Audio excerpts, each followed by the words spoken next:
Good morning, comic book fans. Welcome back to Comics in 5 Minutes. For Christ, I'm your ever-loving host, Jotty. We're going to look at Absolute Green Arrow today. And, well, this is one that you're probably wondering why I left it so long to review in the week, like possibly the biggest release of the week.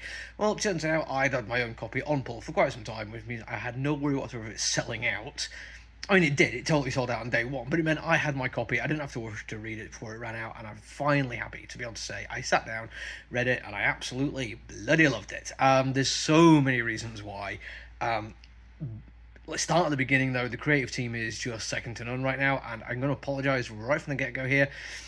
It's been a while since I've actually said the writer's name out loud, and I cannot convince myself I've got it right anymore. So he's the guy who did The Good Asian. I apologise, but my white ass trying to say that name is going to sound...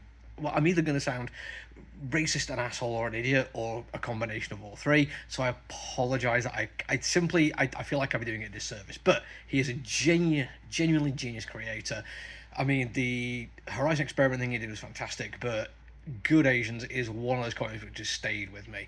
It's perfect crime noir, perfect crime fiction. Love it, love it, love it.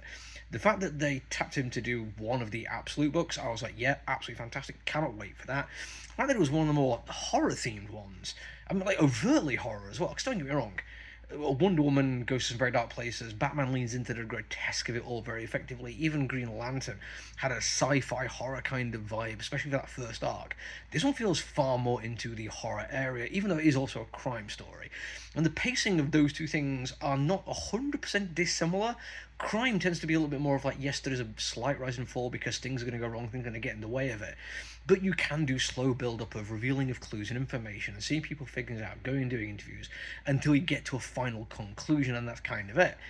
With horror, it's more of a rise and fall. The rises will go higher each time, but the falls can go as deep as you'd like. It's all about that moments where, if it was nothing but intense the entire time, you don't get a payoff for it. You need to lure people into security, make them feel like it's okay to rest and relax a little bit, and it does that brilliantly. There are wonderful moments after like the first few pages horror beats where it drops into almost like just corporate stuff and people just working jobs in a city. It feels like it'd be any other comic book. I mean, don't get me wrong, brilliantly written, looks fantastic, but you almost lose that sense of, wait, hang on, this is a horror scene, like a horror comic book. That opening scene was a masked stalker murdering a bunch of people in violent and horrific ways. It was, I use the phrase shot here, not on purpose, but it's so cinematic that it feels like it was. We get brilliant sequences that keep you on edge. When the tension drops away, it drops away so much that you almost start feeling, well, okay, that might have just been a glitch, an anomaly, but it finishes very strong. It goes hard on this kind of thing.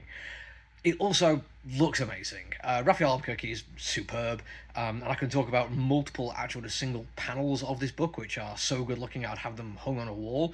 There's two which stood out more than also. One is early on. It is a perfect horror moment.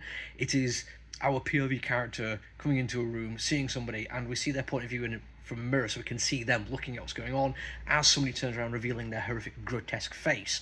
It is wonderfully done. It is a large panel, but still feels tightly focused, and the way the figures are holding themselves in this split second of a moment captured as an image, you get a really good sense of movement. Not just the guy coming into the room, the shock as he's pulling away from what he's seeing, the hand looks like it's applying pressure onto glass, the shoulders hunched, the head turned, but not fully turned. All of it feels like, although it's a single image, it feels like a motion of movement being captured. And that is a hard thing to do in comic books. Brilliantly executed here. It's also a bit later on in just a office block where the lighting plays wonderful havoc with the sensors. It reminds me of a few scenes in a movie I watched recently called The Obsession, which is fantastic. You should go and watch it, and it knows how to use silhouette really, really effectively. All that being said, it's also just really good character stuff. Dinah Lance is actually the character we're focused on throughout this book. She is our main POV character, and through really nice little interactions and conversations, we get quite a good backstory for her, including some stuff which I was surprised how much I enjoyed. You know me by now if you watch these videos fairly often. I'm not a big fan of the police. Having characters who either are or were police officers, I feel like, oh, are we trying to whitewash some institutional racism shit going on here? But no, we get a very good little beat where we find out what it's like to be a police officer with the intent of trying to do good and how hard that is and how more prevalent the bad is and how it can surprise you still and shock your entire worldview. I like that little moment. It was good, and it did add to where Dinah is in the world and what her emotional state of mind is. All brilliantly done. Multiple moments like that throughout, multiple amazing bits of artwork. Honestly, just amazing. This has been a really good week for me. I have added multiple things to my long list for best of the year. This is on there, and I couldn't be happier. That's me for now, though. Until I see you all again, look after each other, everyone. Stay safe.